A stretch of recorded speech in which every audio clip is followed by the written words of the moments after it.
vamos falar um pouquinho sobre o estado de defesa que todos nós vivemos e a gente não sabe que vive nesse estado defensivo, né?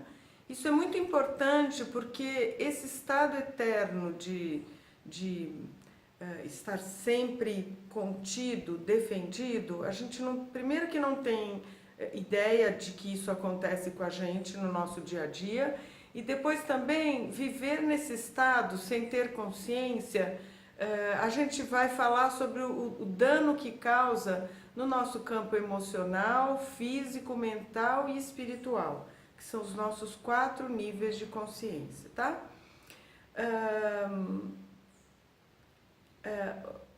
O que é essa defesa que a gente vive? Parece que a gente sempre vive num estado de alerta, com medo de alguma coisa, fica como se fosse fica uma assombração, fica uma pulga atrás da orelha, fica sempre alguma... A gente sempre está nesse estado de alerta, só que a gente não tem muita ideia de que a gente vive nesse estado. A gente já se acostumou tanto a estar desse jeito que isso acabou virando uma segunda pele nossa. Então a gente precisa aprender primeiro a ter consciência para poder modificar. Então, antes da gente começar a falar dos prejuízos que causam isso nos 4 níveis de consciência, eu queria falar primeiro do perigo real e perigo ilusório.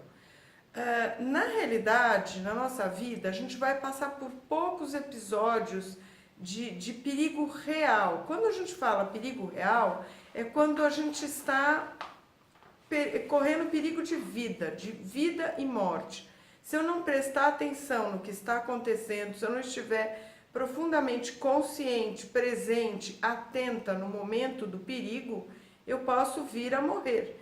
Então, o que é isso? Aqui na cidade de São Paulo, onde a gente vive, os perigos quais seriam? Por exemplo, vamos dar um exemplo, seria um assalto, a gente está com uma arma na cabeça, a gente poderia estar andando na rua, de repente um carro desgovernado começa a vir em cima da gente, ou mesmo a gente passeando pela rua, de repente abre um portão e sai um cachorro enlouquecido, né? E vem para cima da gente, enfim. Na realidade, ou a gente está dirigindo e alguém bate na gente, ou vem vindo na nossa direção, enfim, são raros os momentos de perigo real, né? A gente pode até contar na palma das 2 mãos, provavelmente todos os perigos reais que a gente vai viver na nossa vida toda, né? E quanto a esses momentos de vida e morte, né?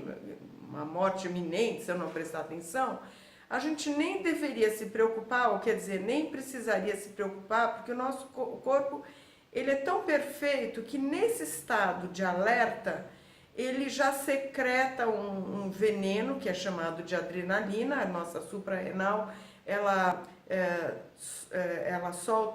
desprende uma quantidade grande de adrenalina. Essa adrenalina, por que a gente fala veneno? Porque ela vai desestabilizar todo o nosso sistema nervoso, imunológico, o nosso sistema realmente de defesa, a gente vai ficar em alerta. O que é isso? De repente, braços, a nossa musculatura do braço, das pernas, vão ficar mais fortes para a gente ter que correr, subir numa árvore, pular ou chutar, ou o que seja. A gente descobre forças que a gente nem sabia que tinha nessas horas, né? Depois a gente vai... o que vai acontecer? A gente vai se estreitar, a gente não pode pensar na nossa lista de afazeres do dia, a gente não consegue pensar na nossa lista de supermercado, a gente não consegue pensar nas nossas tarefas profissionais que a gente tem que fazer, porque naquela hora parece que dá um apagão no nosso cérebro e a gente só consegue pensar o que eu vou fazer, qual estratégia fazer. Vou pular um muro, vou sair correndo, vou chutar o cachorro, vou desviar o meu carro rapidamente, vou sair correndo para o carro que está vindo na minha direção, enfim. A gente tem que estar em total estado de presença, focado no inimigo ou no perigo, para que eu possa sobreviver.